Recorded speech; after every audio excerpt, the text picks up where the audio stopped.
इस वीडियो को लाइक करें, हमारे चैनल को सब्सक्राइब कर बेल आइकन जरूर प्रेस करें न्यू नोटिफिकेशन सबसे पहले पाने के लिए। मित्रों, दिग्विजय देश की आवाज़ में आपका बहुत बहुत स्वागत है। आज है मेरे साथ श्री संजय राय शेरपुरिया। सर, आपका बहुत बहुत स्वागत है हमारे चैनल में। नमस्ते। मित्रों, इनके बारे में थोड़ी सी आपको जानकारी देना चाहती हूँ कि आप मूलतः उत्तर प्रदेश के गाज़ीपुर ज़िले से हैं, जहाँ इनके फोर फादर्स ने फ्रीडम स्ट्रगल में बड़ा भारी योगदान दिया और ये बड़े गौरव के साथ उसकी कथा स्वयं बताएंगे।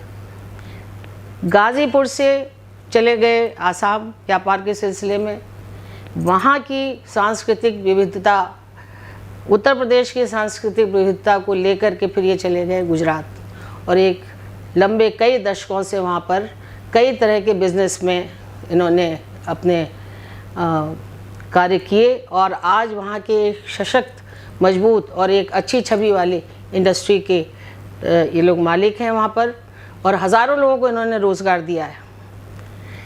वहाँ पर कार्य करते करते इन्होंने मोदी जी को देखा, सुना, समझा और फिर इनके अंदर ये चेतना आई कि यही वो वक्त है और यही वो व्यक्ति है जिसकी इस राष्ट्र को ज़रूरत है।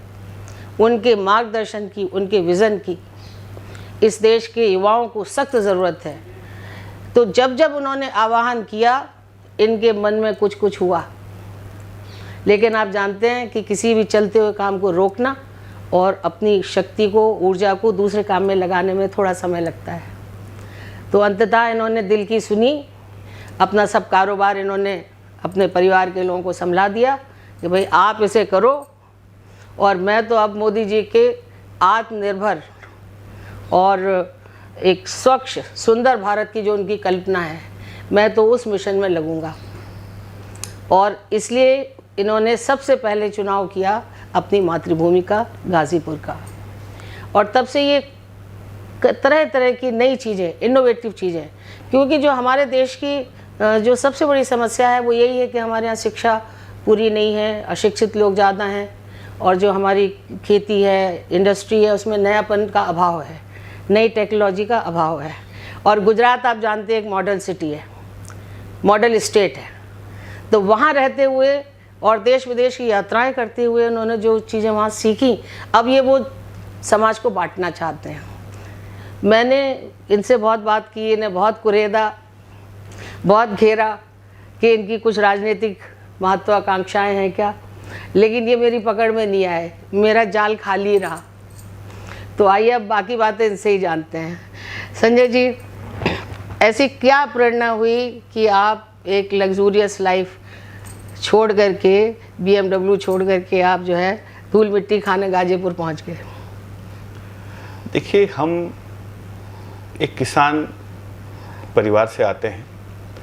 वो गरीब परिवार जहाँ पे मैं बचपन में बहुत सी कठिनाइयों को देखा। एक ऐसा भी वक्त देखा जब हमारे पास आसाम में टेररिज्म, आतंकवादियों के काल में हमारे चाचा का आतंकवादियों ने मर्डर कर दिया। पिताजी की मानसिक स्थिति डगमगा गई जी। और हम लोग एक संयुक्त परिवार थे, बड़े भाई, चाचा, सबके बच्चे साथ में रहते थे। तो घर की आर्थिक स्थिति बिल्कुल डवाडोल हो गई और 25 रुपया मेरे फीस भरने के लिए भी मेरे पिताजी के पास पैसा नहीं थे जी। स्कूल में कई बार मुझे बाहर निकाल दिया जाता था। वो जिल्लत मेरे जीवन में एक मूलभूत परिवर्तन करने की प्रेरणा स्रोत बनी और मैं कक्षा 7वीं में था, तब से तय किया कि मैं अब काम करना शुरू कर दूंगा। जबकि मेरा उम्र 12 वर्ष था। उन्हीं दौरान मैं डिफेंस के अगल बगल हमारा घर था, तो मिलिट्री के लोगों से जाकर के खाली डब्बे, खाली बोतल, पुराने अखबार ले लेके हर शनि रविवार को इकट्ठा करता था और फिर उसको साफ़ सुथरा करके पैकिंग करके बेचता था। इस तरीके से मैं 13-14 साल की उम्र से ही अपने लिए आत्मनिर्भरता की तरफ आगे बढ़ता गया। और उसी दौरान आसाम के अंदर टेररिज्म भी एकदम पीक पे आ गया। हाँ, चरम सीमा पे था एक समय ऐसी में। स्थिति हो गई कि हम स्कूल बंद हो गए, कॉलेज बंद हो गए, घर की स्थिति डवाडोल, लोग हर समय आंदोलन चल रहा है और दुकान बंद है, हड़ताल चल रहा है, तो कमाना खाना बहुत दुभर हो गया। हमने न्यूज़ों में, अखबार में देखा था, सुना था कि एक शहर है मुंबई जहाँ पे कभी कोई सोता नहीं, कभी कोई जागता ही रहता है, शहर हरदम चलता रहता है। हाँ जी, हाँ जी। तो मैंने फिर वहाँ से अपनी पारिवारिक परिस्थितियों को देखते हुए मुंबई जाना मुनासिब समझा। जी। मुंबई में जब गया तो मैं देखा ये तो हमारे विचार और सोच की बहुत बड़ी नगरी है। हाँ जी। और एक ऐसा नगर जहाँ पे ना कोई सोता है, ना कोई एक दूसरे के प्रति चिंतित है, ना कोई है, हर कोई अपने अपने काम में व्यस्त है। 1-1.5 महीना रहने के बाद मुझे लगा कि शायद ये शहर मेरे सपनों का शहर नहीं है जी। क्योंकि भागती दौड़ती जिंदगी और एक लाइफ ये थी, और जब मैं छोड़ के आया था एक ऐसी लाइफ जहाँ पे हर चीज़ फ्री है, किसी टाइम ही टाइम है, लोग घर पे बैठे हैं, किसी के पास काम नहीं है, तो दोनों को मैं संतुलित नहीं कर पाया। जी। जो मेरे परिचित लोग थे उनसे बात की, मुझे कहीं छोटा सा शहर में जाना है। उसी दौरान एक पेपर में एड आया कि भाई सिक्योरिटी गार्ड की ज़रूरत है कांडला फ्री ट्रेड जोन में। मैं इंटरव्यू दिया, पास हो गया और मैं वॉचमैन की नौकरी पे लग गया। इस तरीके से मेरा गुजरात जाना मुंबई से हुआ। और जब मैं गांधीधाम गया, उस शहर को देखा, देख करके लगा इतना वेल मैनेज इंफ्रास्ट्रक्चर तो हमने अपने जीवन में कभी देखा नहीं था। चूंकि उम्र छोटी थी, 18 वर्ष की आयु थी, लेकिन शहर का प्लानिंग, लोगों को जीवन स्तर, ईमानदारी, घर में लोग कोई ताला नहीं लगाते थे। आसाम में तो हम शाम को जब सोते थे तो घर से बल्ब भी निकाल के अंदर ले जाते थे, कोई चुरा के ना ले जाए। जी। जब इतनी चीज़ों को बदलाव देखा तो मुझे लगा कि यही वह शहर है जहाँ मुझे अपने जीवन को तराशने के लिए काम करना चाहिए। जी। फिर वो कंपनी बंद हो गई। बाद में मैं एक होटल में वेटर का काम किया, ट्रक चलाए। उसके बाद वो होटल में कंपनी के मालिक के कंस्ट्रक्शन कंपनी थी, वहाँ काम किया। और उसी दौरान मुझे पता चला कि प्रधानमंत्री रोजगार योजना के तहत युवाओं को 1 लाख रुपया लोन दिया जाता है जिससे अपना काम शुरू कर सके। तो मैं जिला उद्योग केंद्र गया, लोगों से पूछ करके पता चला कि यहाँ पे 15 साल से जो लोग रहते हैं उन्हीं को ये योजना लागू होती है, या लोकल लोगों के लिए। हाँ। तो मैं जो तहसीलदार साहब हो तो उनके पास गया, मैंने रिक्वेस्ट किया कि साहब मैं तो बाहर से आया हूँ, देश तो हमारा है, राष्ट्र हमारा है, हमें क्यों नहीं इस पॉलिसी का लाभ मिलेगा। तब उन्होंने टेलीफोन करके डिस्ट्रिक्ट इंडस्ट्रियल कमिश्नर को पूछा कि भाई इनको क्यों योजना से आप नहीं जोड़ रहे। तब मुझे पता चला कि नेहरू युवा केंद्र में जाकर ट्रेनिंग लेंगे और सर्टिफिकेट मिलेगा तो मुझे लोन मिलेगा। इस तरीके से मैंने 1 लाख रुपया के लोन लेकर के प्रधानमंत्री रोजगार के फुटपाथ के अंदर पेट्रोकेमिकल्स, केमिकल्स, केरोसिन बेचने का काम शुरू किया। फिर वहाँ से हम डिस्ट्रीब्यूटर बने, फिर इंपोर्टर बने। फिर आज 2004 से हमारा पेट्रोकेमिकल्स की रिफाइनरी है, जो अब मेरे मित्रों और मेरे इन्वेस्टर्स और मेरे भाई लोग देखते हैं। तो एक लंबा अनुभव रहा काम करने के लिए। लगभग 30 साल से इंडस्ट्री का अनुभव रहा। 19 साल से मैं खेती का काम कर रहा हूँ, तो खेती करने का अनुभव रहा। 12 साल से आईटी कंपनी चला रहे तो आईटी कंपनी का अनुभव रहा।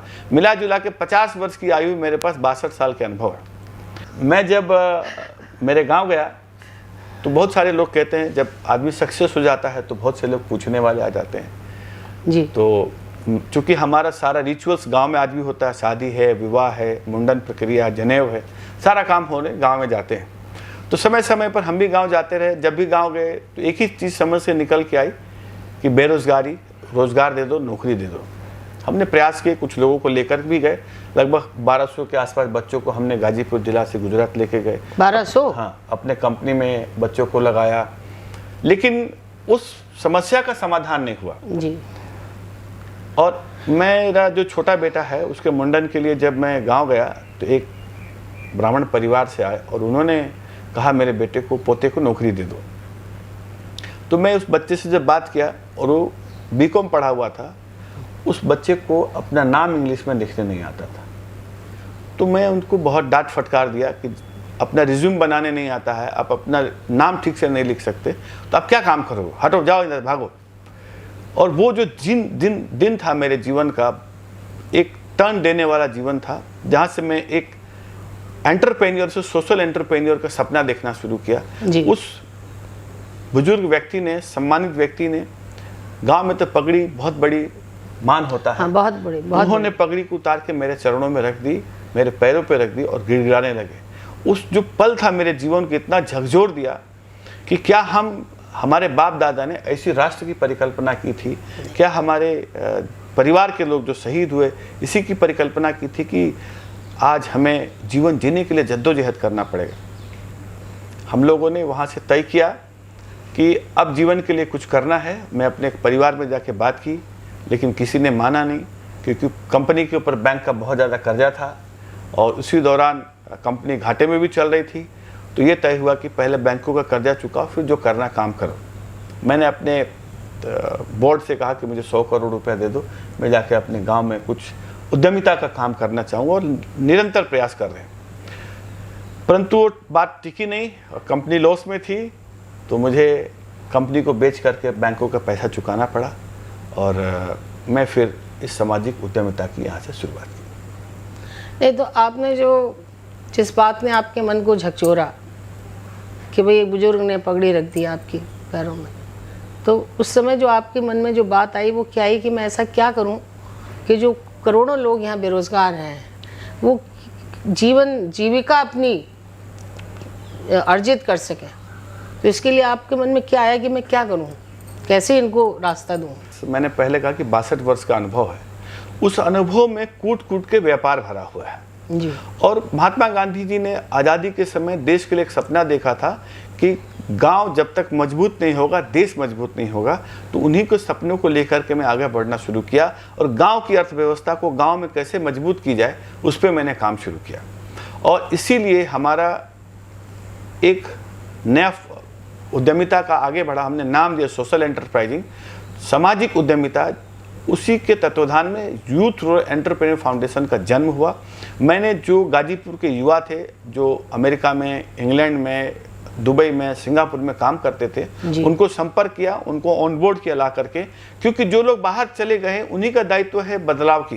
क्योंकि यहाँ के जो लोकल लोग हैं उनको इतनी क्षमता अगर होती बदलाव करने की, स्वयं आत्मनिर्भरता की, तो शायद गरीब नहीं रहते। बिल्कुल। तो हमने बाहर के लोगों का आह्वान किया, सेंटर फॉर एक्सीलेंस बनाने का प्रस्ताव रखा, जो आज 33 बीघा के अंदर सेंटर फॉर एक्सीलेंस गाजीपुर के नंदगंज में बन रहा है। और वहाँ पे प्रतिवर्ष हम 25,000 युवाओं को रोजगार देंगे। उसमें नौकरी भी है, खेती के संसाधन भी है और पशुपालन की आधुनिक तकनीक भी है, स्ट्रीट वेंडर स्कीम के तहत काम भी है। हम सरकार और जनता के बीच की कड़ी बनना चाहते हैं। सरकार की जितनी स्कीमें हम जमीन पर उतारेंगे। देश के यशस्वी प्रधानमंत्री ने 2020 के कोरोना काल में ये कहा था कि आत्मनिर्भर भारत, तो उनके आत्मनिर्भर भारत को संकल्प पे सिद्धि ले जाने का कार्य हमारा फाउंडेशन करेगा। मित्रों, ये तो इनकी एक बात है और ये है एक विज़न। तो इस पे तो हम लोग आपको वीडियोज़ इनके मिलते रहेंगे आगे भी, क्योंकि ड्रीमर कम होते हैं, विजनरी कम होते हैं। सोचना, स्वप्न देखना, ज़मीन पर उतारना, उसमें एक्शन करना, आप समझ सकते हैं ये वही कर सकता है जो हृदय से मजबूत हो, पक्का हो और पूरा संवेदनशील हो, दर्द हो जिसके अंदर। तो संजय जी के मन में ये सब चीज़ें हैं और यहीं पे मैं एक आपको नई बात बताने जा रही हूँ, जो इनकी संवेदनशीलता जो इनके अंदर कूट कूट कर भरी है उसको परिलक्षित करता है। और वो है कि कोरोना काल में जब लोगों ने ट्रैक्टरों में भरा, जेसीबी मशीन से अपनों की लाशों को ऐसे ही नदी में फेंक दिया, डर के मारे। उन लाशों के लिए आपने 40-45 दिन आपने गुजरात छोड़ा, अपना सब आराम छोड़ा, सब तरह का खतरा मोल लिया, अपने 2-3 कमिटेड मित्रों के साथ ये वहाँ गए और इन्होंने एकदम एक नई शुरुआत की जो अभी तक आपके सुनने में नहीं आई होगी, मेरी तो नहीं आई है। और वो है लकड़ी का बैंक। यानी जितनी लाशें, उन लाशों को इज्जत के साथ अंतिम संस्कार करने का संकल्प और उसका लक्ष्य। तो 2200 लाशें तो आपने नाव और नाविकों से निकलवाई हैं 24 घंटे। कई नावों को हायर किया, कई नाविकों को हायर किया और जो भी लाश फेंक जाते थे उसे निकलवाया और जो लकड़ी का बैंक बनाया उससे उनको लकड़ियाँ दी, उनको पूरा आग में समर्पित किया जो हिंदू पद्धति है। और एक ख़ास बात कि चाहे हिंदू हो चाहे मुसलमान हो, इन्होंने मदद देने में किसी के लिए भी ना नहीं की। ये है इनका मानवीय चेहरा। तो इनसे ही पूछते हैं कि आप बताइए कि वहाँ क्या हुआ और किस तरह से आपने इसे मैनेज किया, और जो वहाँ प्रशासन है उसके साथ आपने कैसे सामंजस्य बिठाया? हिंदू धर्म के अनुसार 16 संस्कार हैं, जन्म से लेकर के मृत्यु तक, और उसमें 16वां संस्कार अंत्येष्टि संस्कार होता है, जिसमें सम्मानजनक मोक्ष की प्राप्ति। जी। इस कोरोना काल ने जी इस मोक्ष की प्राप्ति को झकझोर कर रख दिया। जी। मानवता को तार तार करके रख दिया, अपने परिवार के दायित्व को निभाने में असमर्थ मजबूर कर दिया। लोग इतने घबरा गए कि अपने जन को, अपने प्रिय जन को वो छूने से डरते थे। जी। और वैसे भी गाजीपुर, बलिया, बक्सर, आजमगढ़, मऊ ऐसे अनेक ज़िले हैं। बिहार के अंदर भी बहुत सारे ऐसे ज़िले हैं जहाँ पे लोग अंत्येष्टि वो लकड़ी के माध्यम से नहीं करके जल प्रवाह करते हैं। जी। तो वो एक धार्मिक रीति भी है। दूसरी चीज़ है कि इस महामारी का डर भी था। जिन लोगों ने साधारण मृत्यु हुई, कोरोना से नहीं, सामान्य मृत्यु जिन लोगों की हुई, वो भी डर के मारे शमशान जाने से घबराते थे, और नदी के अगल बगल जो नज़दीक जगह थी वहाँ पे लाके वो उनको जल प्रवाह कर देते थे। तो हमने प्रशासन, जब ये न्यूज़ में देखा, अखबार में देखा, प्रशासन से तुरंत संपर्क किया, और डिस्ट्रिक्ट मजिस्ट्रेट महोदय ने तुरंत हमारे कदमों को सराहा, और हमारे कंधे से कंधा मिला करके उन्होंने चला। तुरंत जिन जिन घाटों पे हमने व्यवस्था की, पुलिस के लोग लगाए, रेवेन्यू डिपार्टमेंट के लोग लगाए, गांव के सरपंचों को लगाए, कि ताकि माँ गंगा को स्वच्छ रखा जाए। माँ गंगा हमारी देश की धरा है। तो हम लोगों ने उसको निपटने के लिए लकड़ी बैंक की स्थापना की। लोगों के जन भागीदारी से जन कल्याण का हमने संकल्प लिया। लोगों ने हमें बहुत सारे, किसी ने लकड़ी दिया, किसी ने चंदा दिया, किसी ने पैसा दिया, किसी ने श्रमदान दिया। खास करके जो बांसफोड़ समुदाय के लोग होते हैं, उन्होंने मेरी भावनाओं को समझी और मेरे आग्रह को मान्य देते हुए उन लोगों ने, जो उनका लकड़ी बेच करके पैसा कमाने का व्यवसाय है, उन्होंने अपनी जगह पे फ्री में लकड़ी रखने की जगह दी। क्योंकि आदमी उस समय इतना कष्ट में होता है कि दूर से लकड़ी लाना उसके लिए असंभव होता है। तो वो लोगों ने भी देश के प्रति जो सम्मान जताया है, मैं उनको भी नमन करना चाहता हूँ आपके माध्यम से। वो लोग जो सामाजिक काम करते हैं, जो लावारिस लाशों का काम करते हैं, उन लोगों ने हमारे साथ जुड़ गए। ऐसे 10 लोकेशन पर हमने लकड़ी बैंक बनाया, और उसके माध्यम से हिंदू धर्म के अनुसार, हिंदू होने के नाते हमने उनको सम्मानजनक विदाई का व्यवस्था की। इनके साथ साथ जब हमें जिला के लोगों ने कहा तो आप केवल हिंदू के लिए काम करते हो, तो मैंने अन्य समुदाय के लोगों के लिए भी काम किया। पीपी किट दिया, उनको मशीनें दी, दवाइयाँ दी, कहीं पर जरूरत पड़ी तो कफन की भी व्यवस्था हमने कराई। जो कहने की विषय वस्तु नहीं है, लेकिन जो मेरे इस काम से मीडिया के लोगों ने जो सम्मान दिया, समाज के लोगों ने जो सम्मान दिया, और जो गाजीपुर की जनता ने मुझे प्यार दिया है, मैं उसका नमन करता आपके माध्यम से और धन्यवाद करता हूँ। कितने बेड का हॉस्पिटल बनाया, थोड़ा कम शब्दों में बताइए। हम लोगों ने 2 ट्रॉमा सेंटर गोद ले लिया सरकार के माध्यम से। सीएमओ साहब ने हमें अनुमति दी, डिस्ट्रिक्ट महोदय साहब, डीएम साहब ने अनुमति दी। हमने तुरंत 2 ऑक्सीजन प्लांट मंगाए, 25-25 बेड के 2 हॉस्पिटल बनाए, जिसमें 6 आईसीयू बेड बनाए with ventilator life supporting system, दोनों ट्रॉमा सेंटर पे। मोहम्मदाबाद में एक बनाया और गाजीपुर में एक बनाया। उत्तर प्रदेश सरकार, जैसे कि हमें मशीनें लानी थी तो टैक्स एग्जम्पशन की बात थी। सुबह 11 बजे मैंने माननीय मुख्यमंत्री से कहा, और शाम को 5 बजे तक टैक्स एग्जम्पशन का सर्टिफिकेट दे दिए। मैं विशेष रूप से धन्यवाद दूंगा नितिन गडकरी साहब का, जिनको मैंने चिट्ठी लिखा कि मुझे ऑक्सीजन प्लांट लाना है, जबकि मैंने कभी आज तक उनको मिला नहीं हूँ, कभी देखा नहीं हूँ। और मेरे चिट्ठी पर उन्होंने तुरंत ऑर्डर किया नीति आयोग के माध्यम से, इनका मशीन एयरलिफ्ट करके लिया जाए। मुझे पता चला कि उन्होंने नागपुर के लिए मशीनें मंगाई है, तो मैंने सीधा उनको संपर्क किया, और इस तरीके से 2 ऑक्सीजन प्लांट गाजीपुर जिला के लिए जनता के माध्यम से, जनता के सहयोग से मिला है। और 5-5 रुपए तक लोगों ने भावुक होकर दिए हैं, जिसकी जैसी क्षमता थी। चूँकि हिंदू धर्म में ऐसा कहा गया कोई भी जब सार्वजनिक कार्य हो तो सार्वजनिक सहयोग अति आवश्यक है। मेरे सदस्यों ने तय किया कि हम लोग लेंगे, और आपको एक बहुत सच्ची बात बताता हूँ, हम लोग को लगभग 12,000 मन लकड़ी मिला और 2700-2800 मन लकड़ी अभी भी हमारे बैंक में पड़ा है। लगभग करोड़ों रुपया हम लोगों को 5 रुपया, 2 रुपया, 10 रुपया से चंदा दिए, जिसके पैसे से अब हम लोग गाजीपुर घाट को, बैकुंठ धाम को गोद ले लिए हैं। प्रशासन ने हमें चिट्ठी दे दी है, उसको पूरा पुनर्निर्माण का कार्य कर रहे हैं। पूरे देश में एक ऐसा प्रयोग होगा जहाँ पे अब लकड़ी की ज़रूरत नहीं पड़ेगी अंत्येष्टि के लिए, गोबर आधारित लकड़ी की प्रयोग में हम लाएंगे, जिससे कि गरीब लोगों को जीवन भी मिले और गाय का रक्षा भी हो। आपके माध्यम से जन भागीदारी का काम जल्द कल्याण तक, लोगों तक जन जन पहुँचे।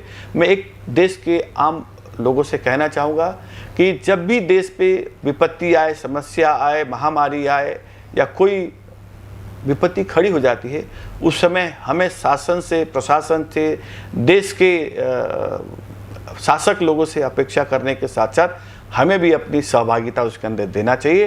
तभी तो देश लड़ेगा, तभी तो देश इस लड़ाई से जीत करके बाहर आएगा। जन भागीदारी होना बहुत ज़रूरी है। देश के यशस्वी प्रधानमंत्री ने, यूनाइटेड नेशन ने कहा था जन भागीदारी से जन कल्याण की ओर, तो उन्हीं के सपनों को साकार करने के लिए हमने इस सारा प्रकल्प को डेवलप किया। Thank you. मित्रों, ये हैं गाजीपुर के संजय राय शेखपुरिया,